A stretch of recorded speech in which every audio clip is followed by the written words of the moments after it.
What's up, everybody? It's John from RealGamerNewz, and we just got done with the Inside Xbox May 2020 event, also known as Inside the Xbox Series X.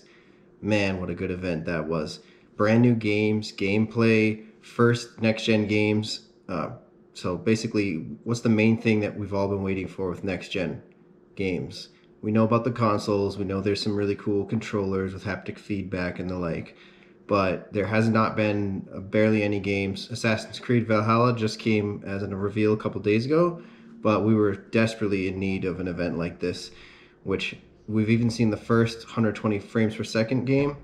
Genre mixing, Aaron Greenberg led the way, and my top 5, if you're ready for that, Bright Memory Infinite. That's my number 1 for this event. Crazy combination of genres, just incredible graphics.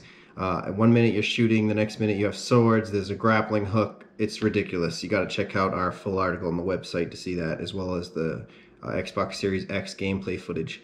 Number 2 game, Scorn. It's mysterious, it's disgusting, and might even surpass Death Stranding for the weirdness factor, so I'm super excited about that. Number 3 was Assassin's Creed Valhalla. The dev talk that was given was really awesome. Not the so-called gameplay, that was not really gameplay, but that's just another story for another day, I guess. Ubisoft's been doing that for years. Can't blame Microsoft on that one. Number 4, The Ascent. Oh my god, this game, it's a simple game. It's a twin-stick shooter kind of look to it, but if you enjoy pixel art games with good RPG mechanics, good story, and really good art, that's going to be something to keep an eye on. And number 5 is the Vampire Masquerade Bloodlines 2. This is going to be a crazy game. I love vampire games. So, some negatives that happened. Ubisoft pretending that they were showing gameplay, like I mentioned. That's not really Microsoft's fault. Nothing you can do about that. It just kind of shows that Ubisoft is still a little out of touch and trying to get one over on us. What they really showed was in-engine cinematic, where they kind of fly around a free aim camera. It's real game engine stuff going on, but they're not playing, so that's not really gameplay in my book.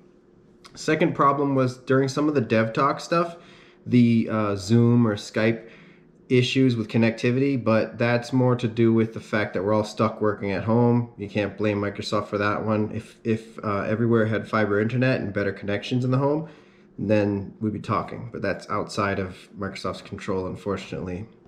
So for the final verdict, I give this event an A+, which is a huge step up from last month, the Inside Xbox April 2020. I just gave that a C.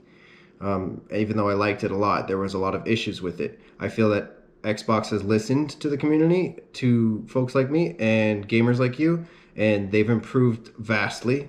Quality, variety, games right when we need it, brand new games, letting us know what's coming next gen. Now you can start actually getting excited, putting games on the calendar. Also, let's take a moment to realize that Xbox is kind of bailing out the third party right now. There's no E3. So, like, yeah, sure, Sony can sell their exclusives, Microsoft can sell their exclusives. It may not be very hard for them to get those games sold. But what about all the other companies which usually have a stage presence with Sony or Microsoft at E3 in Los Angeles, the biggest game event until now, where it no longer exists? So in terms of Sony helping out on that end, it's not really something that you're going to look forward to, because Sean Layden provided a really poor Sony event and then he quit. And the state of play has been disappointing, and Sony has been silent on games ever since. So, you know, Microsoft and Sony do things very differently, and I'm sure that Sony's going to reinvent themselves and have a really cool presentation soon. But at the moment, we can be thankful to Xbox for providing this chance for third parties to get their games seen. Not to mention that every game had a smooth frame rate. So, yep, that's pretty much it. Your move, Sony. And thanks for checking out RealGamerNewz.com. Subscribe to RealGamerNewz on YouTube. We're expanding a lot of stuff right now. Sorry for the echo. This is just an in-between. We're waiting for all the professional lighting and green screen stuff to show up to finish building the studio. So, until then, keep it real, keep it gaming. Peace.